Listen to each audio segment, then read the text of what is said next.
maslahah fid dini wad dunya hatta al-akhirah. Amin. Allahumma amin. Para jamaah yang dimuliakan oleh Allah, kita akan membahas tentang arti doa dan gerakan dalam setiap sholat. Dadose kula kalian jenengan di dalam melaksanakan sholat dari takbir hingga salam niku wonten doanya dan ada maknanya tiap gerakan demi gerakan mulai dari takbir hingga salam. Doanya seperti apa, gerakannya seperti apa, maksud dari doa dan gerakan itu mencerminkan apa. Ini wonten makna nih. Yuk kita mulai pelan-pelan mawon nggih. Niki sudah mulai masuk ke sholat fikih nggih. Karena saya disuruh membahas tentang fikih sebab niki penting tentang sholat kula kalian jenengan, sempurna dan tidaknya sholat kula kalian jenengan di hadapan Allah. Pertama, seseorang akan mendahulukan apa yang dianggapnya penting. Kalau sholat itu adalah sesuatu yang sangat penting buat kula kalian jenengan, maka mestinya kula kalian jenengan di saat melaksanakan sholat, maka sholatnya betul-betul sholat yang benar. Maka sholatnya mencerminkan sholat yang dicontohkan oleh Rasulullah. Sholatnya tidak kesusu, sholatnya khusyuk. Antara doa dan hati kula kalian jenengan menyatu. Arti doa di setiap gerakan dalam sholat menyatu.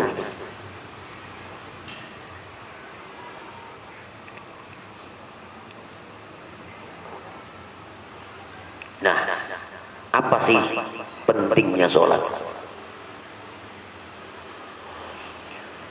Ketika Allah perintahkan kewajiban puasa, maka yang turun itu cukup ayat. Di saat Allah perintahkan kewajiban puasa, cukup Allah menurunkan ayat.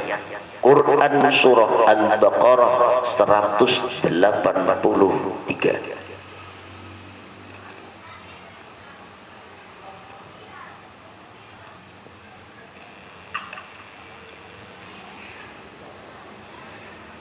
Ketika Allah turunkan perintah haji, Allah cukup menurunkan ayat Al-Hajj,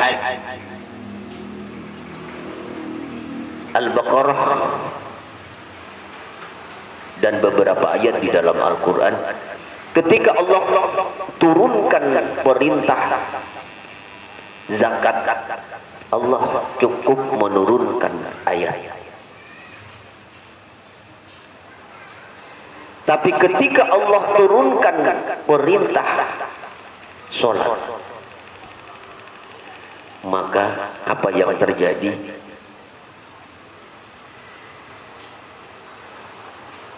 Ketika Allah turunkan perintah sholat, Allah turunkan 4 malaikat untuk menjemput Rasulullah. Inilah yang disebut dengan peristiwa Isra Mi'raj. Berarti tiang ini dijemput, sampai dijemput Pak, bukan hanya surat yang datang. Berarti perintah itu betul-betul penting. Niki lho Pak. Jadi nek kula kalian jenengan tidak mementingkan sesuatu yang penting dianggap penting oleh Allah, kebangetan kula kalian jenengan. Nah, sesuatu yang penting itu salah satunya adalah urusan sholat.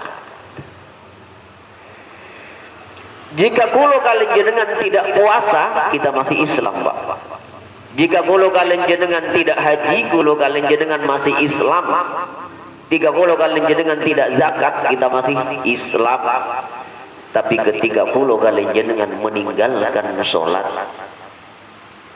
beda. Maka as-salata muta'ajjiharan. Barang siapa yang meninggalkan sholat karena disengaja, satu sholat karena disengaja, maka orang itu kafir yang nyata. Na'udzubillah min dzalik. Berarti penting nama buatan? Penting banget. Pun pelan-pelan gitu. Kalau niki rati seri.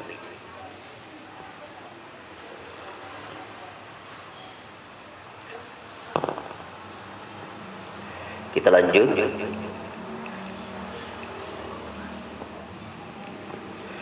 Sholat itu adalah kunci surga. Jika kulo kalian jenengan boten sholat, jangan harap bisa masuk surga. Sholat itu tiang agama. Nek kulo kalian jenengan tidak sholat berarti merobohkan agamanya, pilar. Jadi musola niki saged tegak kados ngiten karena ada pilarnya nih. Begitu juga fungsi sholat dalam akidah kulo kalian jenengan. Kalau pilar niki kulo kalian jenengan tidak ditegakkan, berarti agamanya akan runtuh. Sholat itu kunci kebaikan. Berarti ini kalau kalian jenengan tidak sholat, dianggap kurang baik, tidak baik dalam pandangan agama. Makanya orang yang baik di hadapan Allah dan di hadapan manusia adalah orang yang sholat dan punya akhlak yang baik. Apakah orang yang sholat dipastikan punya akhlak yang baik? Belum. Tetapi insya Allah nek ulo kalian dengan faham gerakan dan makna sholat dan menjiwai gerakan dan makna sholat, pasti menghantarkan ulo kalian jenengan menjadi orang yang berakhlak mulia. Para jamaah yang dimuliakan oleh Allah, tidak ada sholatmu, tidak ada pintu surgamu. Benar. Siapa yang tidak sholat, jangan harapkan bisa masuk surga. Siapa yang mendirikan sholat, siapa yang mendirikan sholat, sholatnya khusyuk, sholatnya tepat waktu, sholatnya sesuai dengan ketentuan apa yang dicontohkan oleh Rasul, maka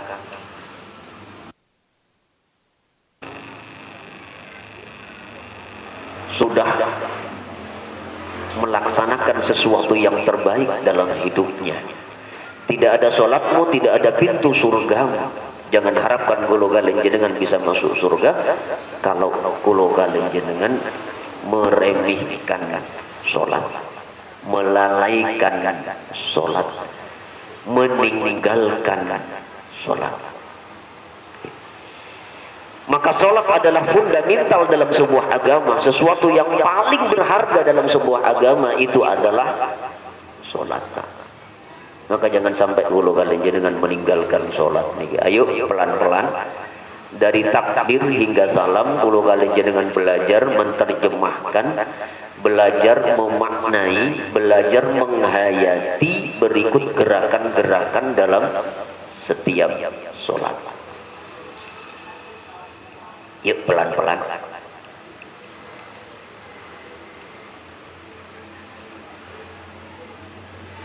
Seseorang yang datang ke masjid atau ke musholla berarti dia mendahulukan Allah daripada kesenangan istirahat di rumah. Dan niki yang berat. Sulit bagi kulo kalian jenengan kalau tidak punya manisnya iman melaksanakan yang satu ini. Niki manten nanyar nih sempat saya sembahyang. Nggih. Niki manten nanyar, Pak. tidak sempat sembahyang. Apakah ini sah menurut imam? Tapi kalau seperti ini yang nggak sah. Ketok seperti itu yang nggak bisa. Ini mestinya ditutup deh. Tapi kalau menurut Imam Maliki nggak apa-apa. Tapi lekukan ini yang menyebabkan tidak boleh. Dia harus pakai mukena mesti. Ada lapisan mukena ya. Ini kelihatan transparan, jadi nggak bisa, nggak memenuhi syarat untuk dijadikan sebagai sarana untuk sholat bagi seorang wanita. Jadi sekali lagi, seseorang yang datang ke masjid berarti daripada kesenangan istirahat di rumah. Kalau kalian jenengan istirahat nih Pak, nikmat, capek-capeknya. Habis nyambut damel, tiba-tiba kita leyeh-leyeh sambil tidur, niku nikmat Pak. Tapi orang yang beriman lebih mendahulukan dia datang ke masjid, datang ke musola untuk melaksanakan sholat berjamaah daripada dia istirahat di rumah.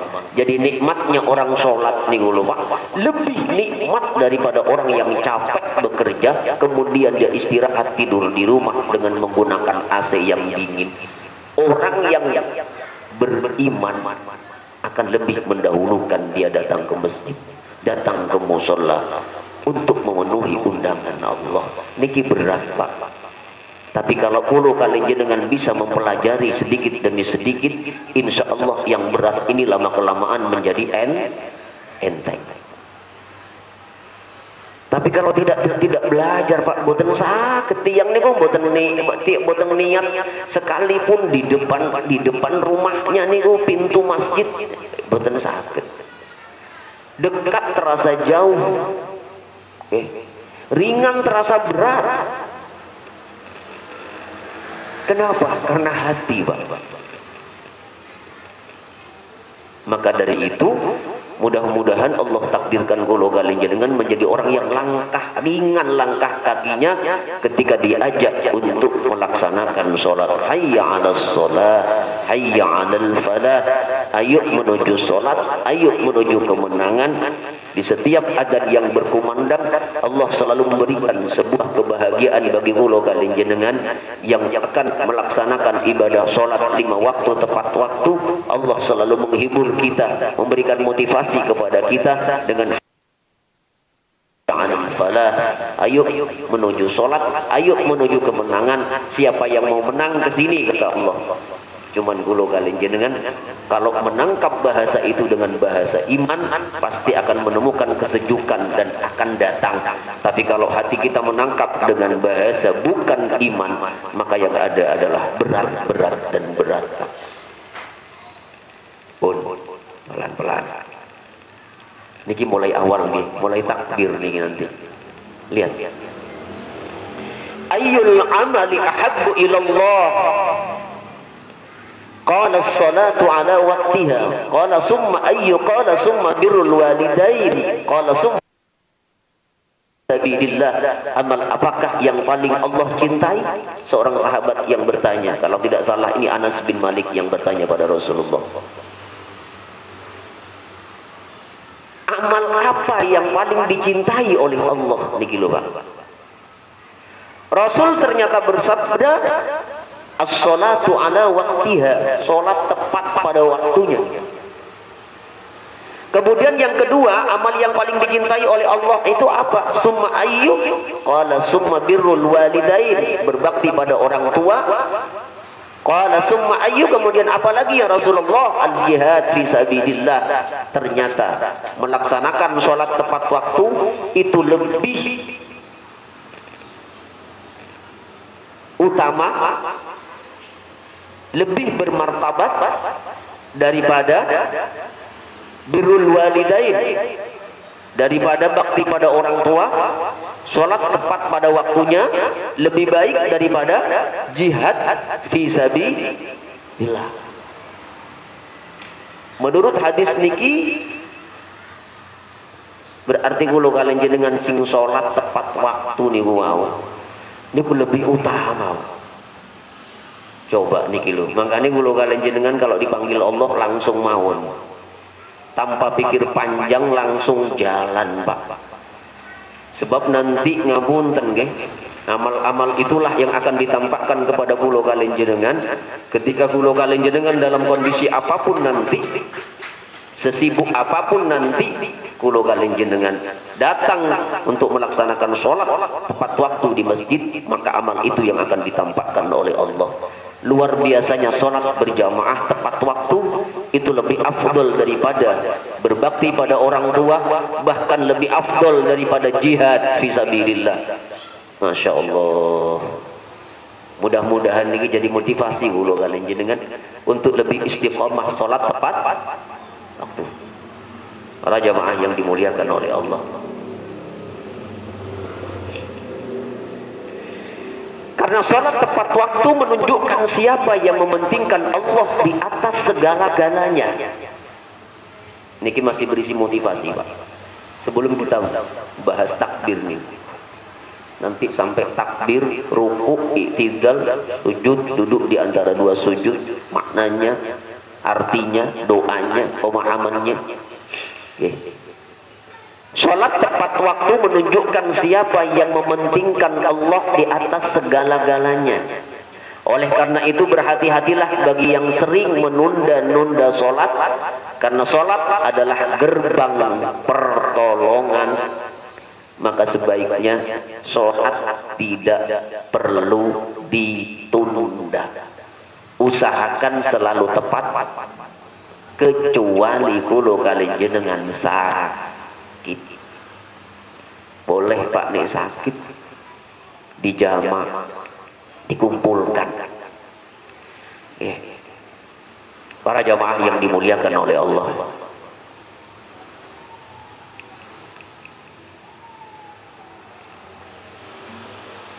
Nah, takbiratul ihram dan doa pembuka. Lihat bagaimana tata caranya takbiratul ihram nih, Pak. Biar jelas. Ada yang mengatakan banyak hadis sejajar dengan pundak, sejajar dengan bahu, sejajar dengan dua telinga. Ini juga termasuk nih.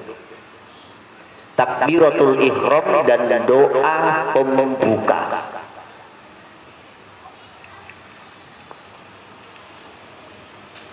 Nah, bersamaan dengan niat sholat kita memulai dengan mengangkat kedua tangan. Niki yang sejajar dengan bahu takbirnya.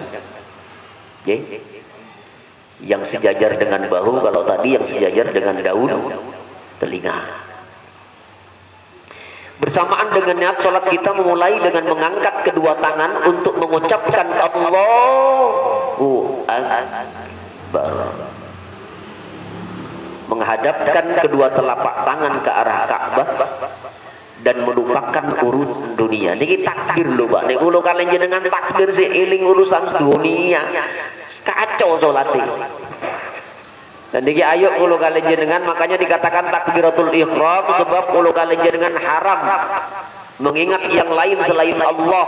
Takbiratul ihram. Maka ketika kula kalian jenengan takbir harus ingat Allah.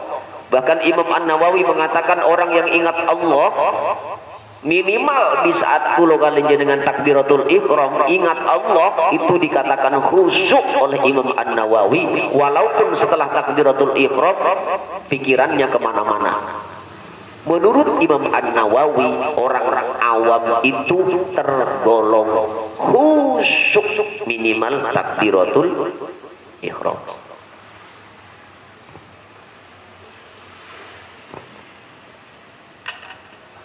Para jamaah yang dimuliakan oleh Allah.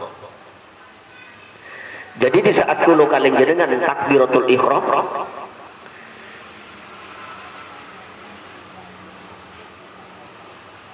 fokuskan yang kita ingat cuma Allah Subhanahu wa taala. Bersamaan dengan niat sholat, kita memulai dengan mengangkat kedua tangan. Makanya usolli niku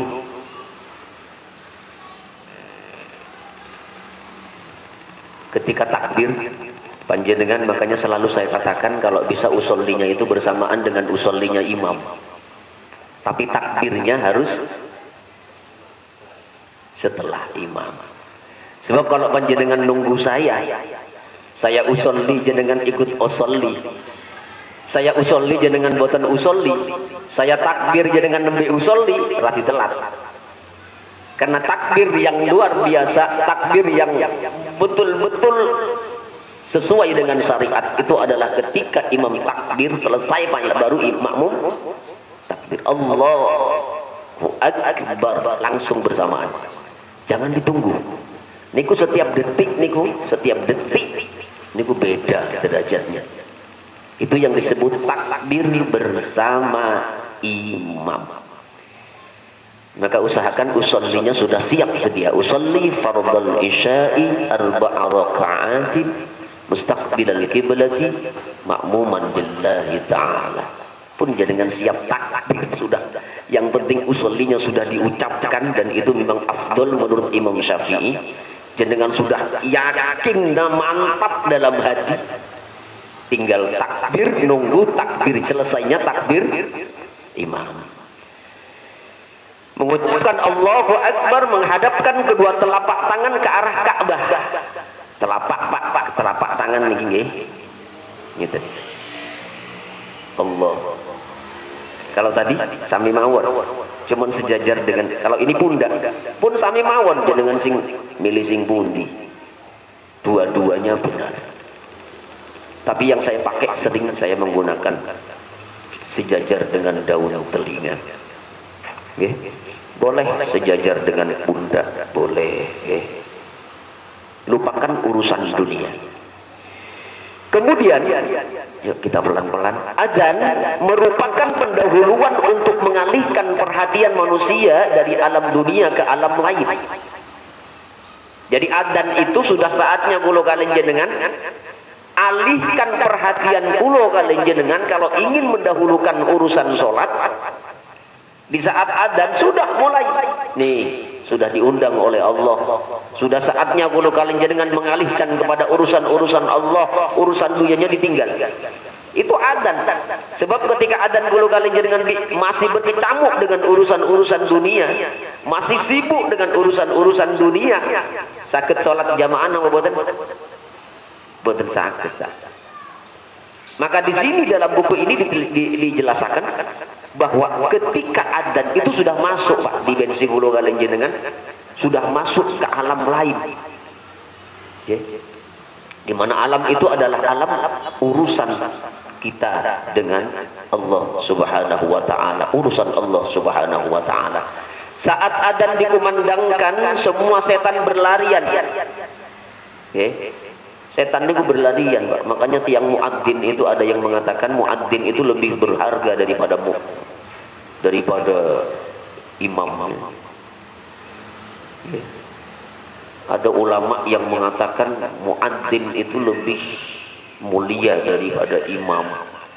Karena imam datangnya sesudah muadzin. Nah, si adzan naik paling ngoten. Nopo mati pun dikomati gak teko-teko. Nggih, jadi kula kalian jenengan sudah mulai saatnya untuk mendisiplinkan diri. Nggih. Saat adzan dikumandangkan semua setan berlarian, lari setan niku lho Pak. Tapi bukan berarti lari tidak kembali lagi, kembali Pak. Mantun adzan niku wangsul malih, balik malih kudu kula kalian jenengan. Setelah adzan selesai, ia mendekat lagi. Adzan niku luar biasa. Makanya kalau angin ribut niku diadani. Kok sakit nggih yang riyin niku lho, sing ngajari sinten.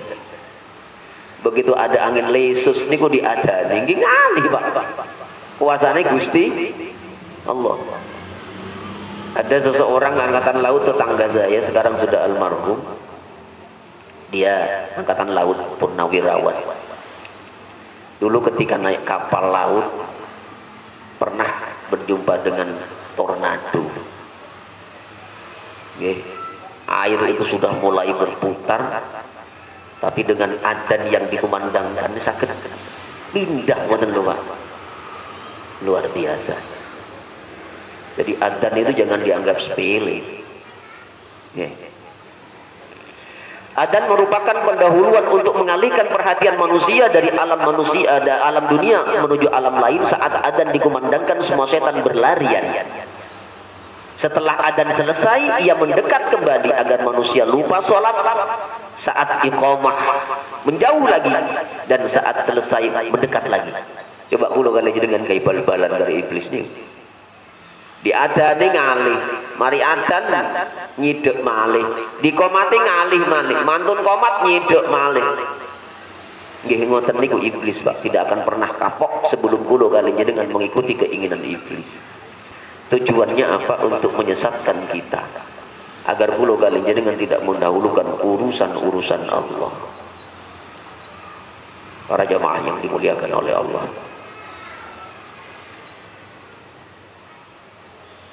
Yuk lanjut. Nah, menurut Khalifah Abu Sadi, takbir menghapus dua virus. Virus yang berbahaya, yaitu anggapan adanya sesuatu yang lebih besar dari Allah dan superioritas diri. Takbir niku Pak menghapus kecongkakan diri. Nek gak aku yo gak melaku. Berarti nek kula kalian jenengan masih punya perasaan seperti itu, takbirnya belum afdol, belum sempurna. Jadi takbir itu tujuannya agar kesombongan kula kalian jenengan dalam hati itu sirna. Dengan mengatakan Allahu Akbar, yang maha benar, yang maha besar itu hanya Allah. Yang maha sempurna hanyalah kulo kalian jenengan kecil, Pak. Virus yang pertama, anggapan adanya sesuatu yang lebih besar daripada Allah. Tidak ada. Kemudian superioritas diri. Kalau tidak karena aku, kalau bukan karena aku, nah ya. Ya.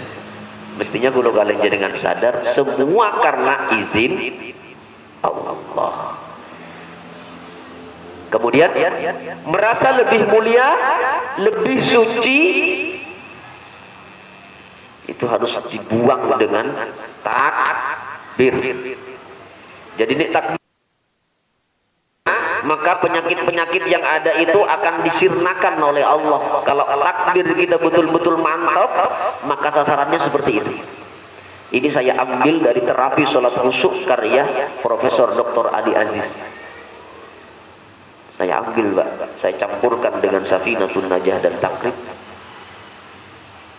kemudian jadi satu, Pak. Jadi komplit nih, Pak.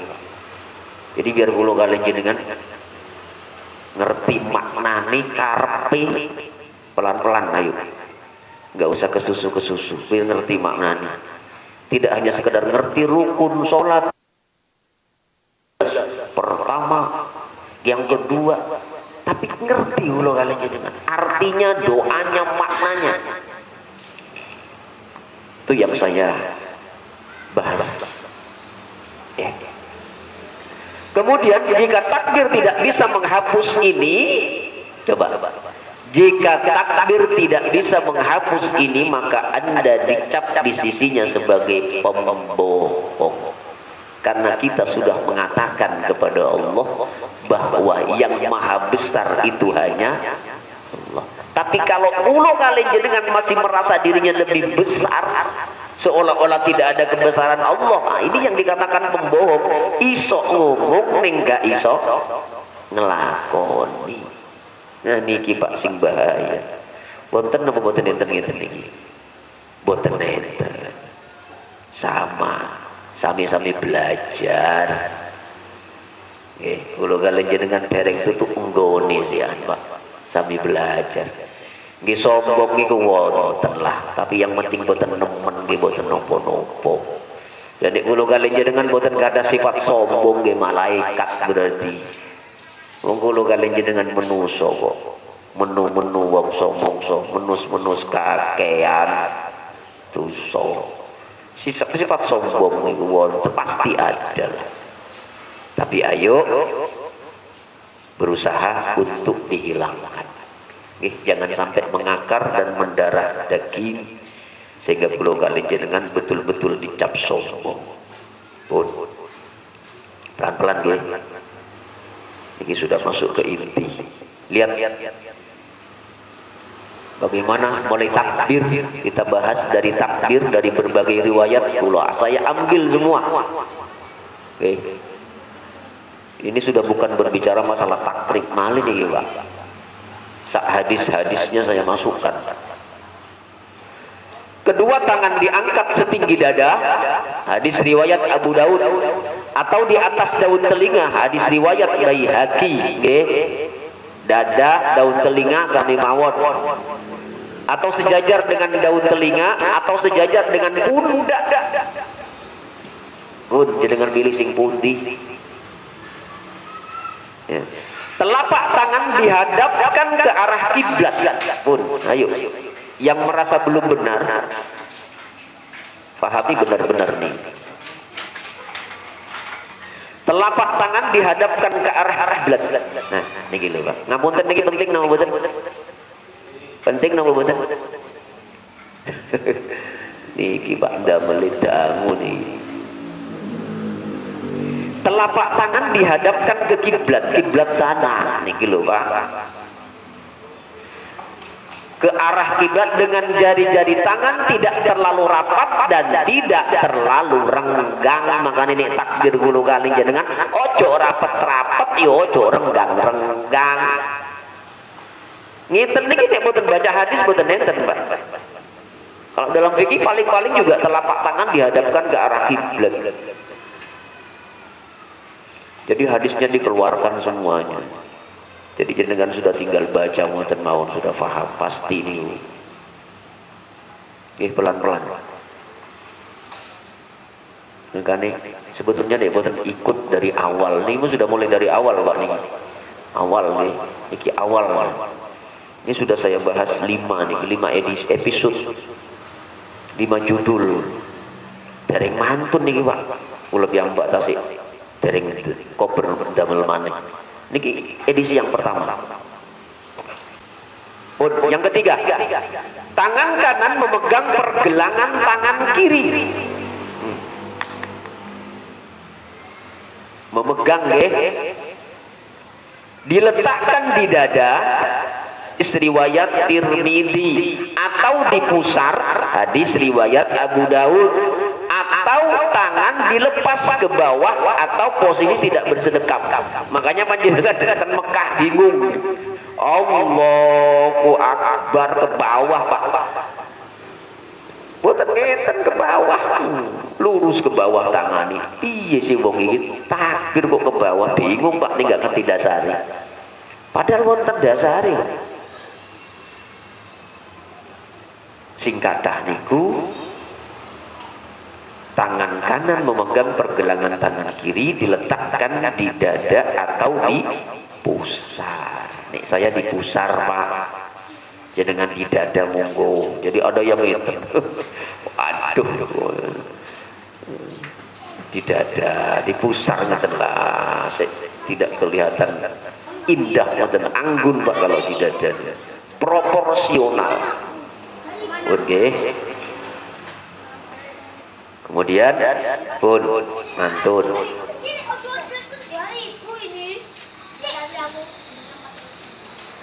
Niki Pak. Pun hafal niki nggih. Doa iftitah sampun hafal.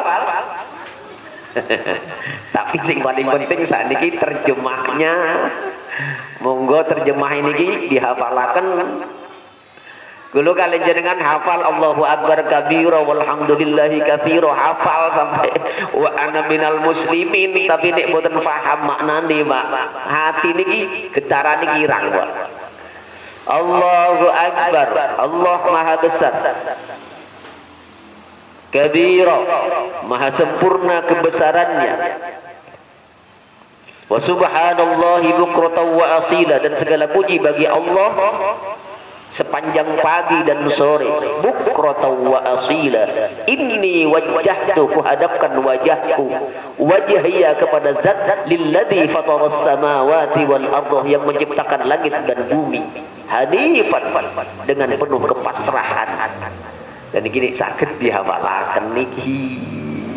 Dan griya wonten sampun kula terjemahkan niki. Nek jamaah kula ibu-ibu mriko ada 30 ibu-ibu sing ngaji, kula kenging ngafalaken. Hafalan. Masa jenengan kalih aku jamaah kula sing ibu-ibu tintang. Niki di fotokopi napa mboten? Terjemahnya.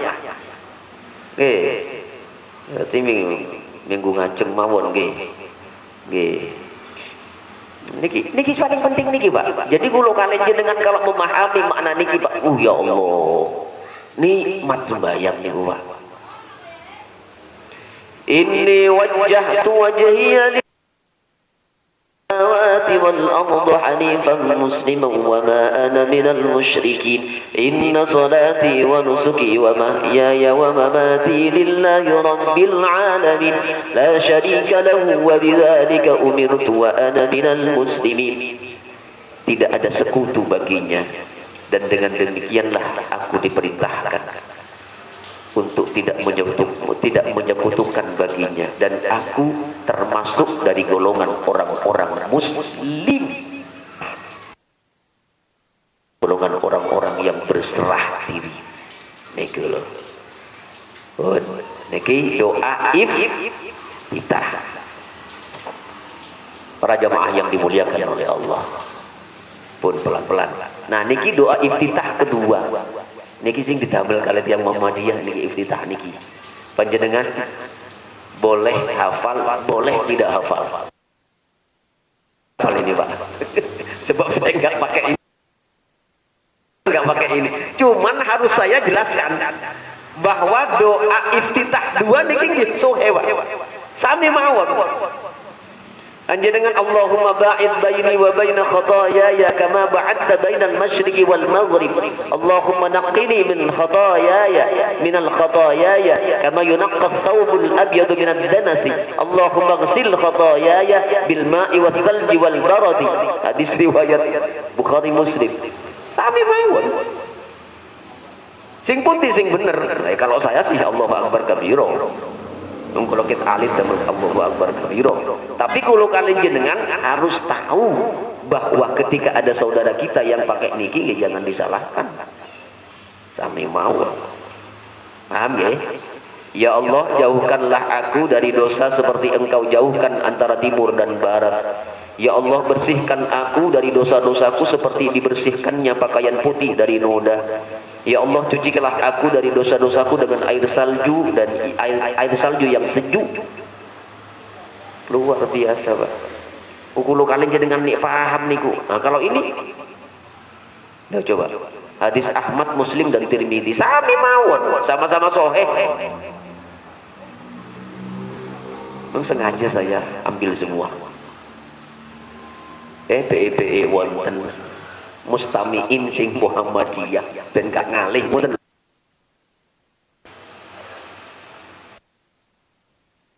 Hukum kita. Hukum membaca doa iftitah adalah doa iftitah merupakan salah satu doa sunnah yang dibaca saat maupun sholat sunnah. Walaupun sholat Anda tidak akan sempurna tanpa membaca doa ini. Allah bersabda, sholat seseorang tidak sempurna hingga ia bertakbir, memuji Allah dan menyanjungnya, kemudian membaca Al-Quran yang mudah baginya. Hadis riwayat Abu Dawud dan Hakim. Jadi iftitah ini penting sebetulnya, Pak. Mengkani mulu kalian jenengan sholat tarawih bolak-balik damel iftitah nopo boten. Loh gitu. Kesuwen. Ada penting. Soalin 23. Enggak ketinggalan. Padahal tenampilnya pun akan 23 bahkan 1 juz. Ngoten gerakannya pelan. Tenampil. jenengan niku golek sing cepet apa golek sing utama? Kata-katai golek sing cepet, nek boten cepet jamaah gondok. Berarti suwi-suwi imame kali jamaah podo-podo roto. Lah ngoten lho, Pak. Padahal iftitah niku sampai nggih niki kalau saya berbicara masalah bab iftitah niki pun pelan-pelan mawon biar kula kalian jenengan termotivasi. Saestu saya tidak boleh cepet-cepet niki. Abdurrahman bin Auf itu pernah terlambat tidak baca iftitah, Pak. Soalnya Abdurrahman bin Auf niku seorang saudagar yang kaya raya, sahabat Rasul yang paling sugih. Karena menyiapkan 100 onta dagangan sampai mau melaksanakan sholat subuh, Rasul sudah hampir ruku. Baru Abdurrahman bin Auf niku takbir. Itu dia mau ditebus sama Abdurrahman bin Auf, Pak. Mau ditebus. Enggak baca doa iftitah, mau ditebus. Dengan cara apa yang ditebus? Kata Abdurrahman bin Auf, ya Rasulullah, izinkan aku bersedekah dengan 100 onta. Ya bayangkan satu onta niku harganya sekarang 50 sampai 60 juta, Pak. Kali 100. Ayo. Ulo kalian jenengan dari mana uang dapat uang sebanyak itu? Yo, mulai saat niki ayo jangan pernah ditinggal iftitah niku nggih. Niki ilmu loh. Biar ada manfaatnya. Niki terus niki. Nyambung terus niki, terus nyambung. Kita berbicara rukun sholat dan sak maknanya, sak doanya, sak artinya, sak karepe ini yo nopo digali di sini. Ulun ngempalakan berapa buku mawon nih, Pak. Ada ustadz yang ingin minta lo ojo dhisik wena ae minta. Kemudian setelah di kopi koyok-koyok dhek sing gawe. Pun nggih.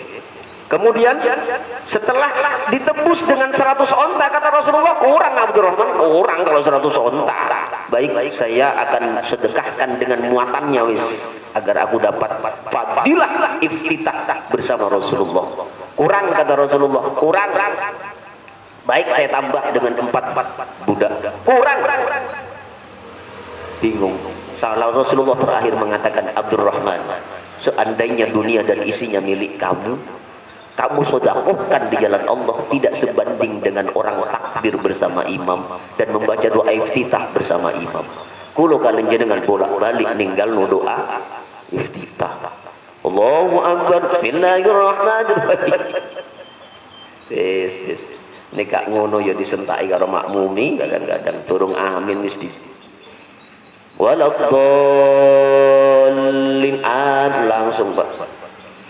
Nggih ngoten niku Pak, ten pundi-pundi nggih kados ngoten niku. Tapi apakah orang ketika tidak meninggalkan iftitah itu salatnya menjadi batal? Tidak.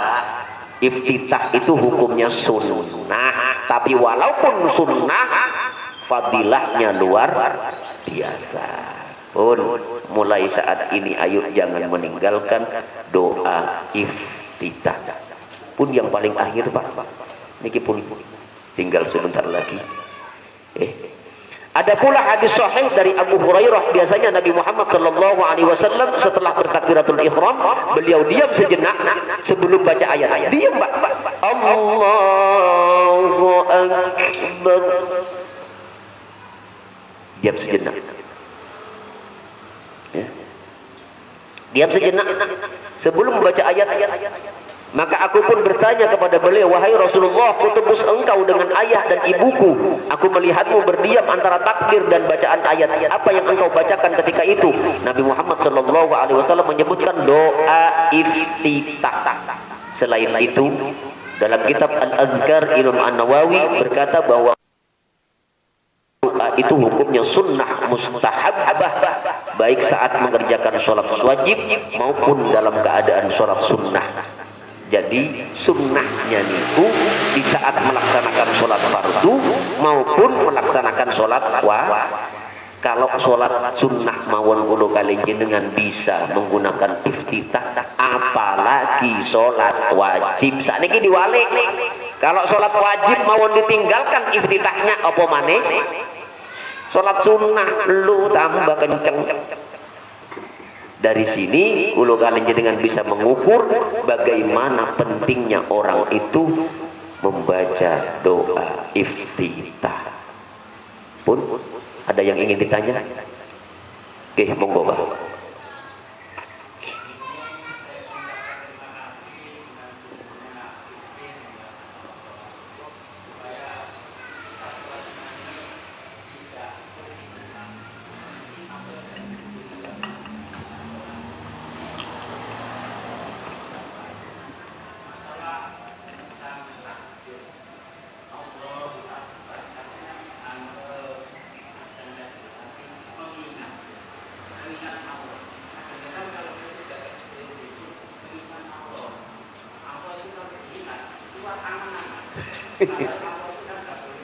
Iya.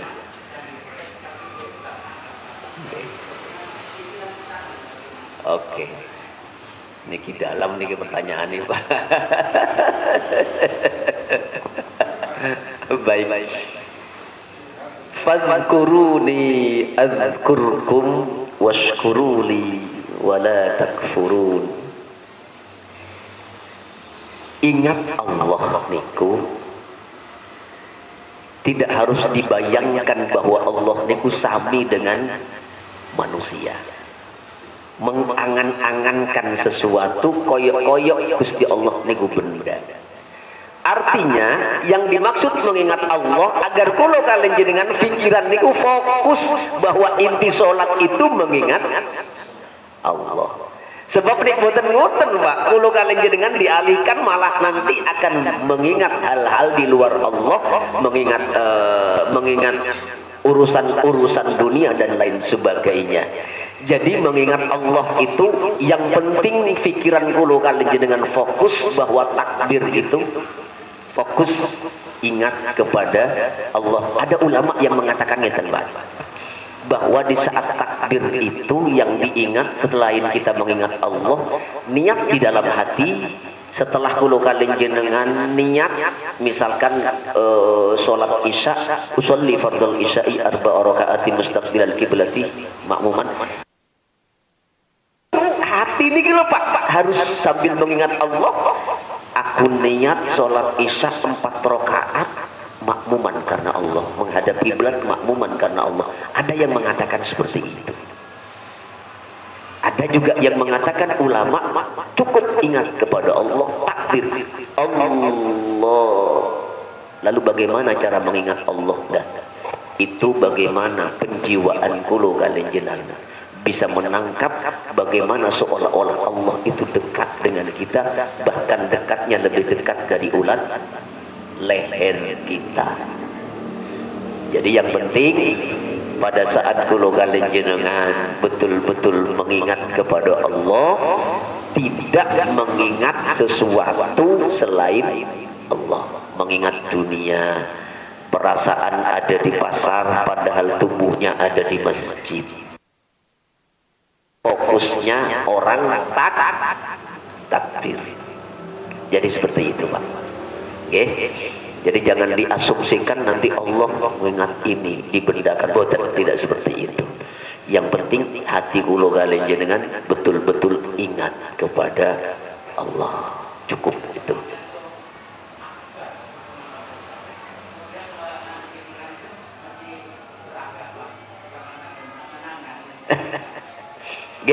Boleh aja berangan-angan asalkan angan-angannya tidak keterlaluan, tidak terlalu. Kalau dulu saya ketika saya belajar filsafat malah Allah itu digambarkan, waduh, itu malah tambah kacau. Dulu di IAIN diajarkan seperti itu. Monggo diangan-angan juga enggak apa-apa asalkan angan-angannya benar dan angan-angannya pun juga bisa mendekatkan kulo kalian jenengan kepada Allah dan bisa mengalihkan kepada urusan-urusan selain Allah. Itu aja sih sebetulnya. Okay? Dan itu serba abstrak, tidak bisa dijelaskan. Yang jelas ketika kulo kalian jenengan ingat Allah, maka perasaan hati ini akan menjadi nikmat dan tentram. Itu aja tolak ukurnya. Okay? Sampun, sampun, silahkan, monggo. Nggih,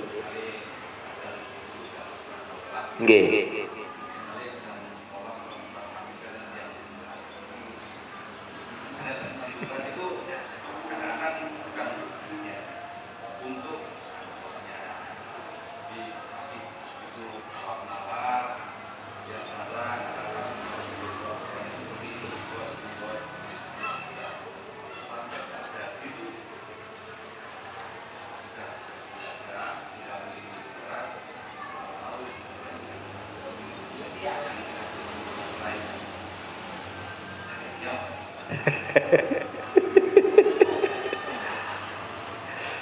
Kalau orang yang beli di kantor itu betul-betul rezeki jenengan, sekalipun panjenengan tinggal sholat, maka orang yang beli orang kantor itu malah tambah bersyukur.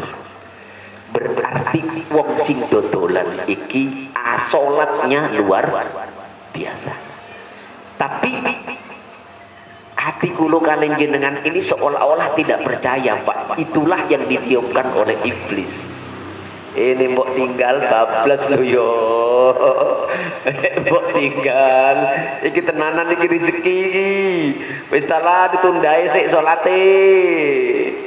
Kalau saya gini, ini kalau saya kadang-kadang ngapunten kalau ada tamu, kalau saya pribadi, Pak ngapunten nggih, kula tak ngimami riyin, jenengan nek kepengin daerah nggih monggo, jenengan nek ngerantos ngriki nggih monggo. Saya tidak pernah memaksa tamu saya untuk ikut sholat bersama saya. Kecuali memang jamaah sini. Kalau jamaah sini ya tak bisa. Ngoten Pak, kalau misalkan jamaah sini ke rumah saya sholat sholat. Tapi kalau orang-orang lain yang saya tidak kenal, yang baru kenal saat itu, saya tidak pernah maksa. Purun nggih monggo, boten purun nggih monggo. Tapi kelihatan kok Pak, orang itu kalau tidak terbiasa sholat tepat waktu abot Pak. Sholat sih. Sakno ustadz itu lho, katanya salah ngimami. Nah,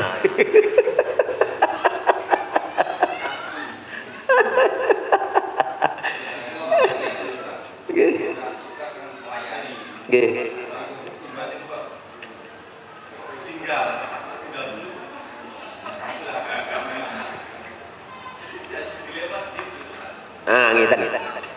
Jenengan ngeten. Andai kata ada orang di samping itu, yang sekiranya orang itu amanah, Pak Nyun tolong nggih, tolong layani orang ini, saya tak ke sholat dulu. Sambil melayani, jenengan milih-milih pun, milih-milih. Kalau namung sembahyang sekedap mawon, milih. Insya Allah Pak, insya Allah nek kulo kali jenengan yakin, sekalipun milih nih kulo, milih nih kulo. Kalau Allah tidak menjadikan, nggak akan jadi. Maka disinilah kulo kali jenengan yakin nopo boten bahwa rezeki ini Allah, bukan karena itu. Memang itu dilema Pak. Kulo kalian jenengan, saya sendiri pun juga belum tentu bisa. Tetapi percayalah, mungkin setelah kita belajar, insya Allah orang yang meninggalkan hal-hal karena mendahulukan sholat, insya Allah rezeki itu akan diganti oleh Allah Subhanahu wa Ta'ala. Yakinlah. Hayya 'alas shalah, masa Allah janji ingkar dengan enggak. Hayya 'alal falah. Kalau Allah sudah mengatakan falah, pasti di sana lebih untung. Ini masih urusan dunia, nggak apa-apa. Ditinggal, itu ditinggal. Nanti akan ada pembeli yang lain yang lebih barokah daripada pembeli. Iyalah, itulah janji Allah. Mudah-mudahan bermanfaat. Kurang lebihnya saya mohon maaf. Adanallahu wa iyyakum ajma'in. Subhanakallahumma wa bihamdika asyhadu an la ilaha illa anta astaghfiruka wa atubu ilaik. Assalamualaikum warahmatullahi wabarakatuh.